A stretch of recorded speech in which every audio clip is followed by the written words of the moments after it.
हिंदी अमृत channel की अनूठी पेशकश कबीर। कबीर का जीवन परिचय, कबीर का साहित्यिक परिचय और कबीर के काव्य से संबंधित विशेषताएं। इनका जन्म जेठ सुदी पूर्णिमा सोमवार विक्रम संवत 1456 1398 ईस्वी में हुआ। इनके पिता का नाम नीरू, माता का नाम नीमा। ये जाति से जुलाहा थे।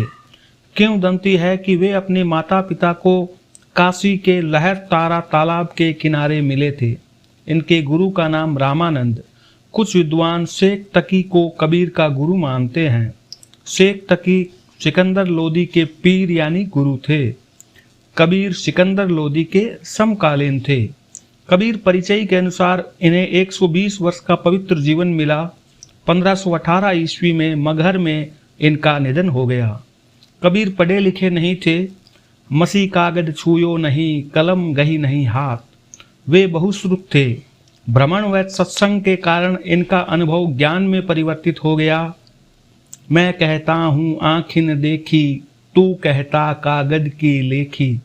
इनके शिष्य धर्मदास ने कबीर के अनुभवजन्य ज्ञान को बीजक के रूप में संकलित किया। बीजक का संकलन 1464 ईस्वी में हुआ। बीजक के भाग 3 हैं, साखी, सबद, रमैनी। साखी शब्द संस्कृत के साक्षी शब्द का तद्भव है। साखी अर्थात साक्ष्य। साखी वह काव्य रूप है जिसमें प्रत्यक्ष जगत के प्रत्यक्ष अनुभवों का सार है। इसमें कबीर का जीवन विवरण है, सांप्रदायिक शिक्षा है, सिद्धांत के उपदेश हैं। साखी की भाषा राजस्थानी पंजाबी मिश्रित खड़ी बोली है और यह दोहा छंद में है। अब देखिए बीजक का दूसरा भाग शबद।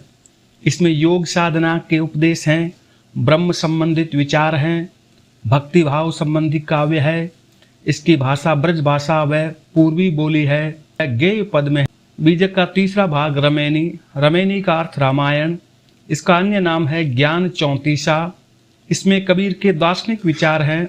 यह बीजक का महत्वपूर्ण अंश है। इसकी भाषा ब्रज भाषा व पूर्वी बोली है।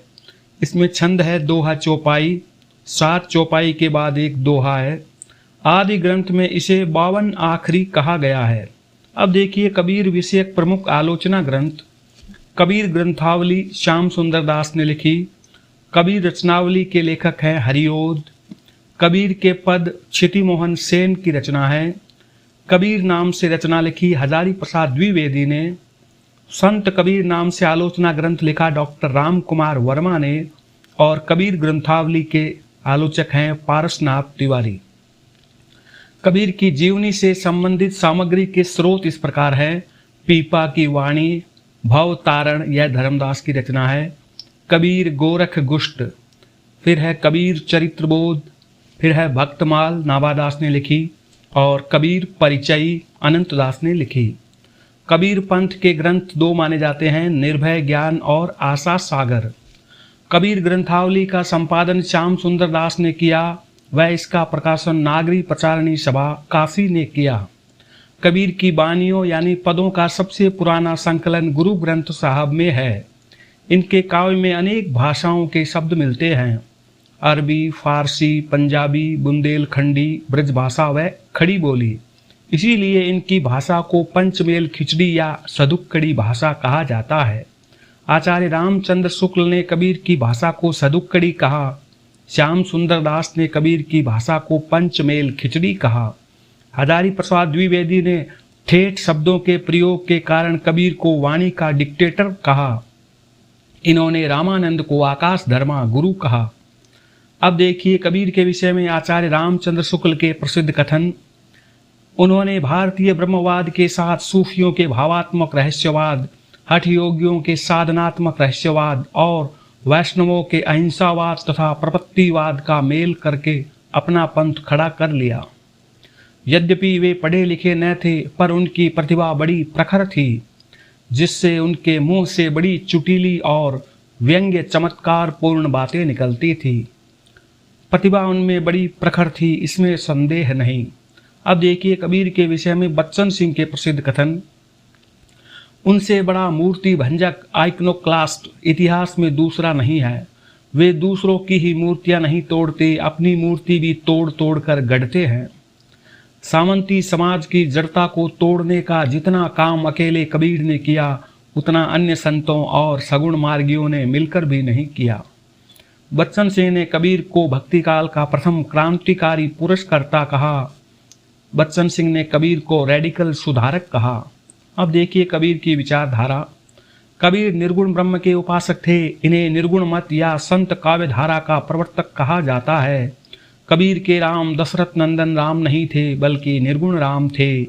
दशरथ सुत तिहुँ लोक बखाना, राम नाम का मर्म है आना। वे जन्म से विद्रोही, प्रकृति से समाज सुधारक, कारणों से प्रेरित होकर धर्म सुधारक, प्रगतिशील दार्शनिक व आवश्यकतानुसार कवि थे। कबीर को पहला रहस्यवादी कवि माना जाता है। जीव जगत और ब्रह्म के संबंध में कबीर की विचारधारा अद्वैतवाद से प्रभावित है। पानी ही ते हिम भया, हिम हुए गया बिलाई, जो कुछ था सोई भया, अब कुछ कहा न जाई। कबीर दार्शनिक दृष्टि से अद्वैतवादी और धार्मिक दृष्टि से व्यवहारवादी हैं। अब देखिए कबीर पर सिद्ध साहित्य का प्रभाव। परंपरागत वर्ण व्यवस्था का विरोध, विभिन्न धर्म संप्रदायों की बाह्य पद्धतियों का खंडन, स्वानुभूति की वैयक्तिक शैली में व्यंजना, रूपक, उलट बांसियों व प्रतीकों का प्रयोग, मुक्तक पद शैली और सामान्य लोक भाषा। अब देखिए कबीर काव्य पर नाथ पंथ का प्रभाव। हठ योग, इनके काव्य में योग संबंधी पारिभाषिक शब्दों का प्रयोग हुआ है। इड़ा, पिंगला, सुषुम्ना, कुंडलिनी, षट चक्र। साधनात्मक रहस्यवाद। अब देखिए कबीर पर वैष्णव भक्ति आंदोलन का प्रभाव। अहिंसावाद और प्रवृत्तिवाद। इस्लाम का प्रभाव है एकेश्वरवाद और सूफी मत का प्रभाव है कबीर पे प्रेम तत्व और भावात्मक रहस्यवाद। धन्यवाद।